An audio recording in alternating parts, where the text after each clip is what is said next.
Welcome to Mystara, and get your snorkel ready for a trip under the sea to visit Undersea, the fabled home of the Tritons, Marrow, and many other furry aquatic races that merrily play in the sunlit sea.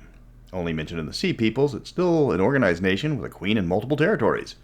So what can you expect to find in this hostile nation where even the environment is trying to kill you? Fish. Lots of fish. And undead. And a less than warm welcome by the ruling class. Enough talk. I'm Mr. Welch, and it's time to sleep with the fishes. The nation doesn't have precisely defined borders, as it claims any territories where its citizens currently reside. This doesn't mean they're expansionists, but when the Marrow that swear allegiance to them leave to travel the seas, that becomes part of the Undersea, and when they return, Undersea no longer claims those lands. There's nobody else to contest the claimed territories, making the borders fluid, for lack of a better term, just an internal matter for the various Triton nobles to discuss what it means for them to be involved where they will be willing to send troops to defend their borders. Undersea will be the weakest when the Marrow are at their furthest point, as the armies will be stretched thin. When the Marrow have returned, the military will be concentrated against the undead minions of the devilfish. The recognized borders of Undersea by surface dwellers cover the ocean bottom from the easternmost Irindi Islands to the westernmost Minrathad Islands. The physical center of the empire is the capital of Smar, an underwater palace between the Irindi Outer Island and the Minrathad's Trader Island, like they have any above-water palaces. This is where Queen Tevrovra holds court, and the most significant number of Tritons can be found. The city is in the middle of a giant kelp field, conveniently close to an area of metal nodules, allowing the Tritons to arm themselves with metal weapons. They also keep schools of giant seahorses on the outskirts, making the city self-sufficient. Smar is split between the Coral Palace at the highest point of the city and the homes and businesses of the commoners found in the shadow of the Queen's residence. The palace is a work of art, grown from coral reef and shaped by Triton magic users. It's a castle in appearance alone. It's not designed to withstand a siege, but to showcase Tevrovra's love of art and beauty. While it looks like a single piece of coral, it was created by grafting additional components to the original base as rooms were needed. With the help of these magics known only to the Tritons, the different rooms and levels are grafted seamlessly. Even close inspection will not reveal they aren't a single piece. The palace is covered in large windows, allowing access to and from the outside and providing everyone with a spectacular view. In case of attack, Tritons can shape the coral to close the windows or reduce their size to make the castle formidable. There are no roads in Smar. There's very few roads in Undersea at all, as everyone just prefers to swim everywhere. The Kana have created what passes for trade routes, though it's just through their gigantic mashers stamping down the seabed as they travel from city to city. Because of the focus on swimming to go everywhere, entrances to the buildings are found at the top, and most buildings have more than one opening. They are constructed based on ocean currents, so you enter a structure where the water flows into it and exit where the water is designed to flow out. Homes tend to be enormous, as inhabitants prefer open spaces to closed-in walls. The city design also reflects this, as buildings are spaced far apart, allowing the currents to sweep through the city unimpeded. The citizens have two options for transport: seahorses for individual transports and giant manta rays for groups. Tritons prefer seahorses, due to having actual legs. Races without legs, like Sharkkin or Marrow, just grab onto the manta rays and use them to travel long distances without tiring themselves.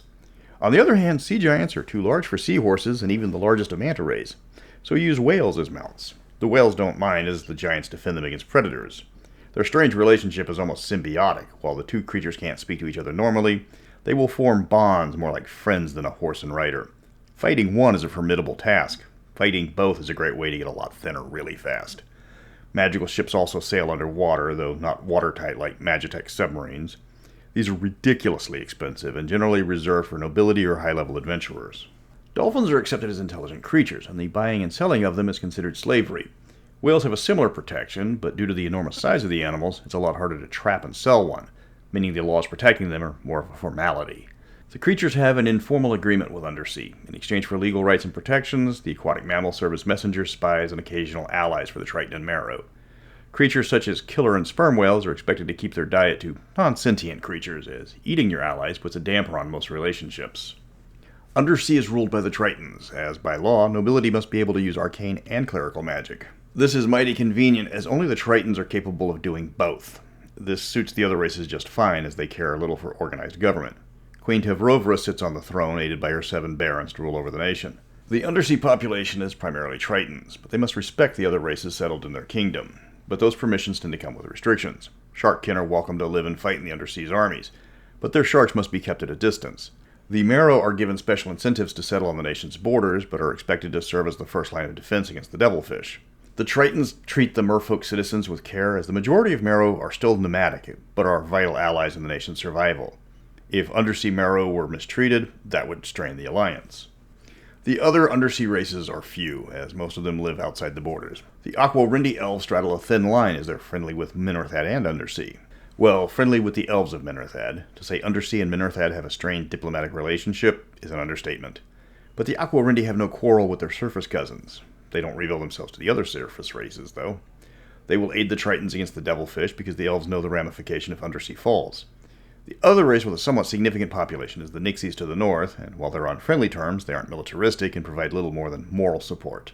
The sea giants live south of Undersea near the terraces that lead to devilfish territory. They are supporters of Queen Tevrovra and serve in the Undersea army because they understand the dangers of the devilfish, and while they aren't numerous, they're still giants. Above the waves, Undersea has to deal with Irindi and Minorthad directly. Irindi is an ally and a trading partner. The Irindi Navy hires large numbers of Marrow to serve in its navy as scouts and underwater saboteurs. The Kana are free to trade with the ports and ships, though their goods are heavily taxed. Undersea art is in great demand by the Irindians, as well as jewelry. Irindi's ships will lend to hand-fighting pirates and devilfish if they come across their allies being attacked. Minorthad is another matter entirely. The mercantile state is openly hostile to the Kana traders and only deals with Undersea on their terms. They mercilessly defend their borders and are known to chum the waters when they suspect aquatic races are present to attract sharks. The largest source of contention between the nations is lycanthropy, as Minorthad spread the disease to the Tritons and Marrow, leading to a large number of were-sharks. Undersea finally purged the creatures from their population, but at great cost. The Tritons have never forgiven Minorthad for their carelessness. The Undersea military is comprised mainly of Tritons, but with support from Marrow troops. This gives the army a large number of spellcasters in their ranks, which is needed to keep the devilfish at bay. The military is augmented with troops such as sea giants, sharkkin, and nixies, but in much smaller numbers. This might sound like a formidable army, but it's barely 2,000 creatures. If total war were to break out, a draft could bolster the numbers to 10,000, but for now, they're more of a defense force. The Queen does have a personal bodyguard of 400 Tritons, called the Coral Guard. These are all mage clerics and are armed with magical weapons and armor. No expense is spared in their training and equipment, and they are mounted on the fastest seahorses. In times of war, they're led by the Queen herself. At other times, her brother leads them. They are chosen not just for their fighting ability, but their charm and charisma. They're expected to be the face of the kingdom amongst the populace, and are found wandering the city to show that they are one of the people.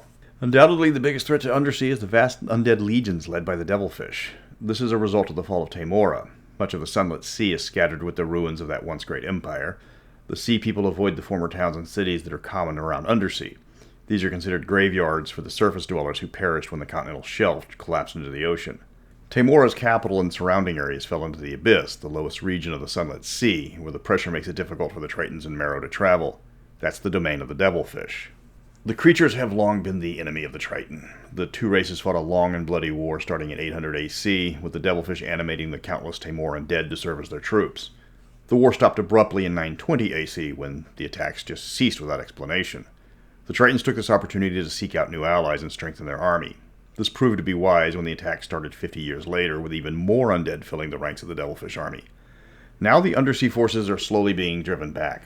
They don't have anywhere near the number to fight the hordes of undead coming out of the abyss. Even with their many clerics, the numbers of zombies and skeletons are almost endless. Tevrovra, while not an isolationist, has not been the most diplomatic ruler. With her army facing inevitable destruction at the hands of an implacable foe, she might be forced to cut a deal with her neighbors to try and provide assistance. While this will be far easier with Irindi, she's even considering talking to Minorthad to harness their unique magics to help. The cost for that will be, of course, extortionate. The war is due to the immortal Saskus, patron of necromancy and devilfish. She was a vampiric devilfish in her mortal life, called an Ixichatl. She was a sworn foe of the Tritons then. When she ascended, she became a dire foe. Once she had finished her task assigned to her as a new immortal, she corrupted numerous Taimoran priests to war against the Tritons. While she wasn't involved in the elemental chaos that destroyed Taimora, she did use it to her advantage. Now she has millions of potential soldiers with the dead empire, and has been rallying her followers to wage war on Undersea. A war that is going in their favor and is beginning to threaten all life in the Sunlit Sea. That's the nation of Undersea. It's only found in the Sea People's Creature Crucible and was never mentioned again. It does represent a nation unlike any other in the known world, not just with the being underwater part, but it's a nation on the verge of defeat.